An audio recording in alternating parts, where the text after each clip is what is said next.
지금 해야 돼. 막상 학교 들어가면 너무 바빠요. 할 게 너무 많아요. 학교 가면 이제 시험 공부하라 하지, 시험평가 하라 하지, 중간고사 끝나고 나면 기말고사 준비한다고 하고, 기말고사 끝나면 또 생기부 초안 작성하지, 그러면 또 후딱 지나간단 말이야.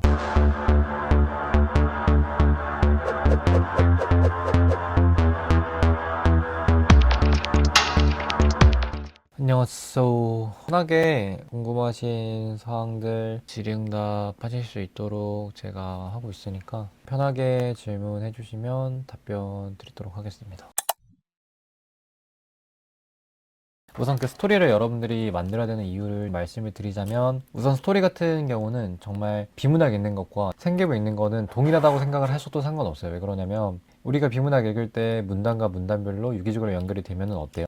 기억도 잘 남고 그렇잖아요. 입학사정관들이 우리의 생기부를 읽을 때도 마찬가지입니다. 우리가 만약에 스토리가 구성이 되어 있으면 생활기록부를 읽을 때 항목 간의 유기성이 있기 때문에 굉장히 읽기 편리하고 생기부를 좋게 평가하겠다라고 실제로 발언을 하고 있습니다. 그래서 이런 부분이 도움이 되는 거고요. 스토리를 만들 때는 최대한 1, 2, 3학년 통틀어서 방향성을 갖고 나가는 게 가장 좋긴 합니다. 그래야지 마지막에 면접 볼 때 특히 많이 유리해요. 근데 만약 본인이 지금 1학년, 2학년인데 스토리를 형성을 못하면 중구 낭만식으로 썼다면 마지막 3학년 제대로 스토리를 구성을 해서 마지막 면접까지 끌고 가시는 게 매우 유리할 겁니다. 주제를 깊이 잡으면 이런 현상들이 생깁니다. 여러분들이 간혹 어려운 소재를 찾으려고 하시는데 어려운 소재를 찾는 순간 자료들이 많이 부족하고 내용이 지엽적이기 때문에 탐구를 하는 게 쉽지 않습니다. 그래서 고1 때 만약에 주제를 너무 구체적으로 잡았다면 2학년, 3학년 때는 조금 더 포괄적으로 사실 잡아도 상관은 없습니다. 생활기록부 스토리라는 게 점수치로 환원이 되는 건 사실은 아니에요. 가장 중요한 건 내가 어떻게 탐구를 많이 했는가가 사실은 점수로 인정이 되는 거거든요. 그래서 여러분들이 생각을 하셔야 되는 건 생활기록부 스토리가 1학년, 2학년, 3학년 때 망했다고 하더라도 그 포기를 하려고 하면 안 되고요. 사실 그거는 점수로 그렇게 문제가 되지 않아요. 더 문제는 본인이 심화적으로 탐구를 안 한 게 문제가 되기 때문에 지금 스토리에 대해서 너무 강박을 가질 필요는 절대 없다. 본인이 하고 싶은 거 하면 되는데 대신에 어떻다? 꼬리에 꼬리 무는 탐구를 최대한 많이 나타내는 게 제일 중요하다 라고 답변을 드리고 싶습니다. 알겠죠? 제일 추천드리는 건 그겁니다. 저의 개인적인 견해이긴 하지만 고등학생이라면 수시로 어느 정도 승부를 봐야 된다고 생각을 해요. 특히 만약에 내가 5등급, 6등급인데 내 목표가 서울대야. 그러면 정시를 파셔야죠. 어떻게든. 왜냐면 5, 6등급 갖고 죽어도 서울대 못 가니까. 근데 그게 아니라 내가 가고자 하는 대학교 라인, 특히 지금 본인이 말하는 거 보니까 내신이랑 수능이랑 둘 다 지금 애매하고 등급이 거의 비슷하게 나오는 상황이어서 지금 선택을 해야 되잖아요. 그러면 저는 개인적으로 무조건 수시가 맞다고 생각을 합니다. 우선은 발생할 수 있는 문제가 몇 가지가 있는데, 일단 첫 번째로는 고등학교 3학년 때 6월 모의고사, 9월 모의고사 보면은 더 확실하게 깨달으실 겁니다. 고1, 고2 때 본인이 공부한 내용 그대로 방학 때도 쭉 그만큼 노력으로 갖고 가면은 대부분 1, 2등급씩 떨어지게 나와요. 그리고 두 번째는 그겁니다. 우리가 이 고등학교라는 이 공간 안에서도 경쟁이 안 되는데 정시로 될까요?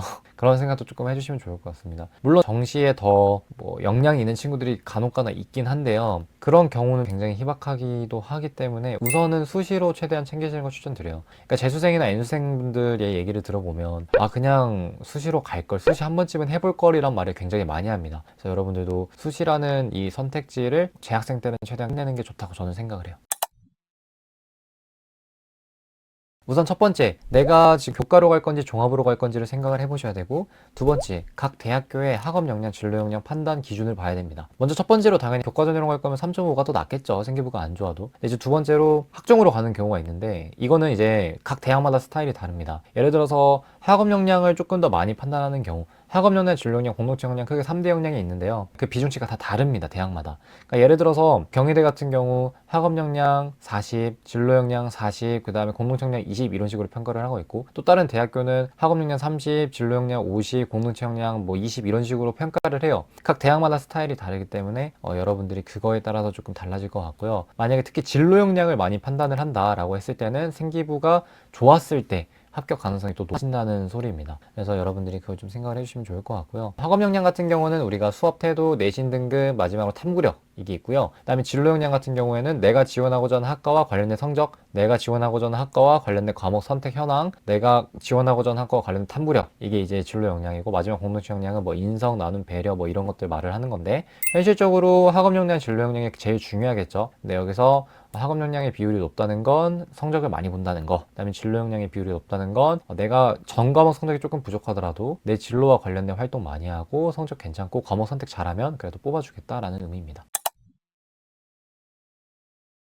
우선은 이런 게 있어요, 여러분들. 그 수행평가나 여러 활동을 하고 나서 보고서 작성할 때 나는 이 부분에 마음에 드니까 이렇게 이거 써달라라고 주요 표시해도 선생님 대부분 잘 안 써주십니다, 우선은. 그게 일단은 팩트고요. 제일 좋은 건 이거예요. 한 가지 활동만 써달라고 강조를 하는 게 제일 좋습니다. 여러분들이 생활기록부에 여러 활동을 넣으려고 하시는데 절대 여러 활동을 넣으려고 하면 안 돼요. 입학사정관들은 생활기록부를 읽어보긴 합니다. 근데 이 학생이 뭐 수학 시간에 뭐 탐구 보고서 같은 거를 제출을 했다고 칩시다. 근데 그게 뭐 이제 피타고라스 정리에 대해서 본인이 탐구한 내용을 제출함이라고 나왔어요. 근데 그렇게 활동한 거는 별로 관심이 없어요. 그러니까 이 사람들은 그 탐구 보고서를 내기 위해서 본인이 어떤 책을 읽었고 어떤 논문을 읽어봤고 스스로 어떤 사고 과정을 거쳤는지 그 과정을 보고 여러분의 역량을 판단하고 싶은 거예요, 결론적으로는. 그렇기 때문에 많은 활동을 할 필요도 없고요. 한 가지 활동을 제대로 하는 게 제일 중요합니다.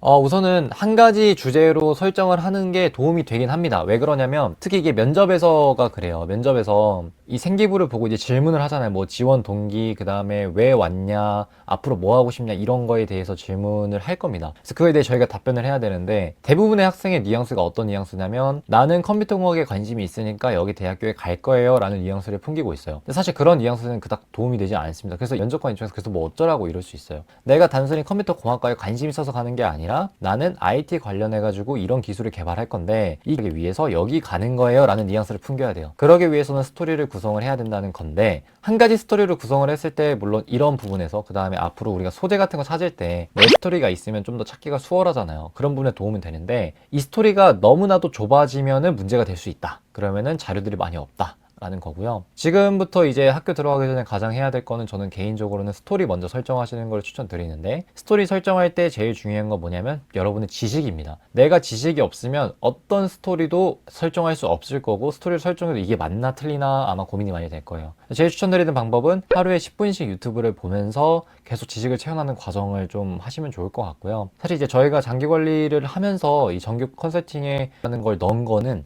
여러분들이 지식이 없잖아요. 저도 알아요. 저도 고등학교 때 그랬고. 그래서 그런 지식들을 저희가 채워주기 위해서 사실 장기관리 컨설팅에서 그런 정규 커리큘럼을 넣은 거거든요. 그래서 여러분들도 솔직히 스스로 할 수도 있어요. 본인이 유튜브를 찾아보건 책을 읽던 해가지고 지식을 좀 얻으시고 이 내용을 토대로 생기부 스토리를 작성을 하시는 걸 3월 들어가기 전에 반드시 해보면 좋겠다. 만약에 여기서 추가적으로 더 가능하다면 어느 과목 시간에 뭐 해야겠다까지 하시면 굉장히 도움 많이 됩니다. 아니요, 영양가 없지 않습니다. 공학을 인문학적으로 바라보는 건 새로운 시각이에요. 제가 이제 많은 학생분들, 특히 공대 친구입니다. 새로운 시야를 봐라. 그러니까 우리가 이과 친구들의 특성상 이 기술이 되게 뛰어나다, 그 다음에 좋다라고 하면은 그 기술을 만들기까지 그 과정들, 그 원리들을 굉장히 열심히 분석을 합니다. 근데 이제 문제점은 뭐냐면 이 기술이 현실화 됐을 때 어떤 문제점이 있을 수 있는지 그런 다른 시야를 갖고 있지는 않아요. 그래서 제가 컨설팅 할 때도 무조건 이걸 강조를 많이 하는데 지금 AI 같은 경우에도 엄청나게 기술이 많이 발전되고 있지만 이 AI를 우리가 어떻게 관리할 것인가 또는 이 AI의 윤리적인 범위 법 이런 것들이 아직 못 따라오고 있는 상황이잖아요. AI로 인해서 어떤 상황들이 벌어지고 있는지 문제점들을 인식할 줄 알아야 되고 사실 그런 게 또 다른 시야예요. 그만큼 내가 이 주제에 대해서 깊이 있게 탐구하고 깊이 있게 고민하면 나오는 게 또 다른 시야라는 거죠. 그래서 여러분들이 반드시 특히 공대 친구들, 이과 가는 친구들은 내가 이 기술을 현실화했을 때 혹시 실현화했을 때 혹은 내가 이 기술을 조사할 때 이 기술로 문제될 수 있는 윤리적인 문제나 이런 것들을 반드시 탐구를 해보시기 바랍니다. 이런 분들에게 좀 추천드리는 방법은 이거예요. 한 가지 활동으로만 써주세요 라고 제발 부탁을 드려보시면 많은 도움이 될 겁니다. 왜 그러냐면 선생님들 입장에서는 여러분들이 한 명이 아니잖아요. 여러분 입장에서 한 선생님인데 선생님 입장에서 몇백 명이잖아요. 그러면 이 학생 하나하나를 다 써주는 게 사실상은 어려울 수 있겠죠. 여러분들도 상식적으로. 그러면 이제 중요한 거는 이 학생의 생활기록부를 써줘야 되는데 일단 수행평가를 다 이렇게 써주려고 하니까 나열식이 되는 거거든요. 그리고 여러분들이 탐구보고서를 아무리 잘 써봤자 솔직히 선생님들은 여러분들이 몰라요. 여러분도 모를 거야. 여러분들 글솜씨가 엄청 좋은 것도 아니고 그러면 그죠? 그래서 선생님께 미리 한 가지 활동으로 써달라고 하시고 탐구보고서를 작성하실 때 참고문헌 같은 거 그 다음에 내가 예를 들어 논문 하나를 읽었으면 이 논문을 읽기 위해서 어떤 책들을 참고를 했는지 또 같이 탐구보고서에 작성을 해주시면 많은 도움이 될 겁니다. 그렇죠? 일단은 내신 등급이 낮은 친구들에게 제가 해주고 싶은 말이 있어요. 내신 등급이 낮은 친구들이 생활기록부를 챙겼을 때 어떤 현상들이 발생을 하냐면, 우선 첫 번째로는 동내신 친구들이 생기부를 챙기는 경우가 매우 적어요. 그래서 특히 상위권 친구들, 1, 2, 3등급 친구들이 생기부를 챙기는 것보다는 훨씬 더 드라마틱한 효과를 볼 수 있습니다. 그리고 두 번째, 본인이 4, 5등급이라면 사실상 뭐 인서울이나 이런 건 가능하지 않습니다. 솔직히 말씀드리면요. 그런 사례는 뭐 자사고 특목고는 가능하지만 웬만하면 그런 성적을 가지고 인서울은 불가능하고요. 대신에 본인이 갈 수 있는 어느 정도 레인지는 정해져 있을 거예요. 그 레인지 중에서 가장 좋은 대학교를 생기부를 잘 챙기면 갈 수 있다고 생각하시면 될 것 같아요. 저는 성적이 낮은 친구들에게 이런 말을 합니다. 본인이 만약에 내가 시간 투자를 많이 해서 내신을 올릴 수 있으면 생기부에 시간을 투자하지 마세요. 근데 만약에 본인이 내신은 안 될 것 같다라고 판단이 들고 안 된다 라고 생각을 해가지고 했다면은 사실 저 같은 경우는 또 다른 무기라고 해야 될까? 그거는 저는 생기부 무조건 챙길 것 같아요. 왜 그런 거냐면 생활기록부 자체는 우리의 과정이 나타나요. 내신 같은 경우는 내가 열심히 공부한 과정들이 나오지 않아요. 그래서 근데 생기부는 달라요. 내가 열심히 탐구했으면 그만큼 생활기록부에 기재가 되는 거야. 우리 내신 같은 거 내가 진짜 하루에 12시간씩 공부해봤자 시험 때 예를 들어서 막 코피가 터져가지고 시험이 망했어. 그러면 막 5등급 찍히면 그냥 5등급인 거예요. 근데 우리 생기부 같은 경우는 내가 열심히 탐구해가지고 탐구 보고서 쓰고 활동했어. 그럼 그거 생기부에 등장하면 어때요? 우리 그 과정도 다 인정을 해주는 거란 말이죠. 그래서 여러분들이 등급이 낮다고 생활기록부를 안 챙겨야 된다, 이거는 정말 아닌 것 같고요. 반드시 좀 챙겨보면 사실 좋겠다는 이야기를 해드리고 싶은데 여러분들의 선택입니다. 여러분들이 후회하는 거고. 근데 이제 저는 오랫동안 수식카드 컨설팅도 해보고 많은 학생들 보면서 느꼈던 건 생활기록부를 챙겼을 때 절대 후회하진 않습니다. 왜냐하면 생활기록부 자체는 이제 마지막 순간에 평가가 되잖아요. 지금 생기부 잘 챙기든 못 챙기든 옆에서는 아무 말도 안 해요. 근데 이제 나중에 수식카드 작성하고 대학교 합격 발표 나면 그때 이제 생기부의 위력을 깨닫기 때문에 저는 개인적으로는 챙기시는 걸 좀 추천드립니다. 본인이 후회하지 않기 위해서.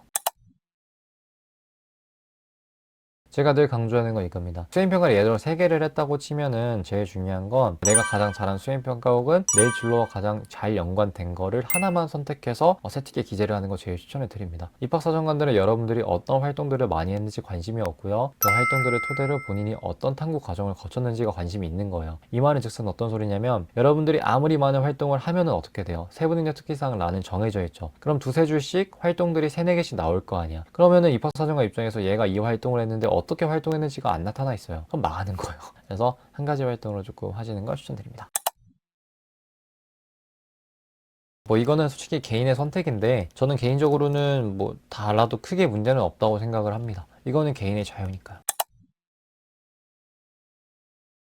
너무 어려운 주제면 더 공부를 하시는 것밖에 방법이 없고요. 만약에 그게 아니라면은 제가 추천드리는 방법은 굳이 스토리에 얽매이지 말고 스토리를 조금 더 포괄적으로 잡아서 탐구를 해나가시면 좋을 것 같아요. 이제 제가 사실 지금 이렇게 바쁜 것도 그거예요, 여러분들. 지금 해야 돼. 우리 막상 학교 들어가면 너무 바빠요. 할 게 너무 많아요. 학교 가면 이제 시험 공부하라 하지, 수행평가 하라 하지, 중간고사 끝나고 나면 또 막 이제 기말고사 준비한다고 하고, 기말고사 끝나면 또 생기부 초안 작성하지, 그러면 또 후딱 지나간단 말이야. 근데 지금 미리 생활기록부에 대해서 스토리 형성해놓고 조금 알아놓고 들어가면 진짜 편하거든요. 특히 내신에 더 투자를 많이 할 수 있고. 그래서 저는 지금 조금 사실 아이들한테도 많이 하자라고 하는 거고요. 여러분들 많이 해봤으면 좋겠다, 지금. 부탁드립니다. 부탁. 자, 우선 논술 같은 경우는 이제 여러분들이 생각을 하셔야 되는 거 이겁니다. 내가 내신이 안 좋고 그러면은 가장 먼저 생각나는 전형이 바로 논술 전형입니다. 논술 같은 경우 많은 학생들이 들어오고 기본적으로 경쟁률이 몇백 대 1이고요. N수생들이 많이 들어오기 때문에 N수생들이 들어와서 캐리를 해서 나가는 경우도 굉장히 많아요. 논술도 이제 한 번의 시험을 토대로 그렇게 치러지는 거기 때문에 준비를 열심히 하면 물론 합격 가능성이 있을 수 있겠지만 저는 개인적으로는 학생부 종합 전형에 집중을 하는 게 좋을 것 같고요. 제가 이런 말을 하는 이유는 이거입니다. 지금 내가 이 내신에서도 성과를 발휘하지 못하는데 뭐 정시를 가든 논술을 하든 두각을 잘 나타낼 수 있을까라는 의문이 있고요. 사실 논술을 잘하려면 특히 이과 학생들 같은 경우 내가 수학 등급만 1등급으로 높다 하면 당연히 해야죠. 논술 당연히 해야 돼. 한번 해볼 수 있어요. 근데 그게 아니라면은 저는 개인적으로 학종으로 가시는 걸 추천드립니다. 좋아요. 오늘 이렇게 마무리하는 걸로 하고 여러분들 또 좋은 날들 오늘도 보내시기 바랍니다. 저도 이 자리에서 또 열심히 일을 할 거고요. 네. 힘들지만 많이 지치고 힘들지만 그래도 나아가야 되지 않겠습니까? 여러분들도 지치는 순간이 많이 올 겁니다. 지칠 거고 힘들 거고 매일매일 공부하는 게 두렵고 짜증나고 그럴 겁니다. 근데 이제 사실 대학생이 돼도 나중에 취업을 해도 다 인생이 똑같은 것 같고요. 여러분들도 정말 최선을 다해서 진행을 해보셨으면 좋겠고 지금 하는 것들에 짜증 너무 부리시지 마시고 K-고3에서 왜 태어났나 이런 생각하지 마시고 조금 더 긍정적인 생각을 하면서 살아갔으면 좋을 것 같아요. 저도 그러려고 노력 많이 하고 있으니까 여러분들도 화이팅 하시면 좋을 것 같습니다. 이상 마치도록 할게요.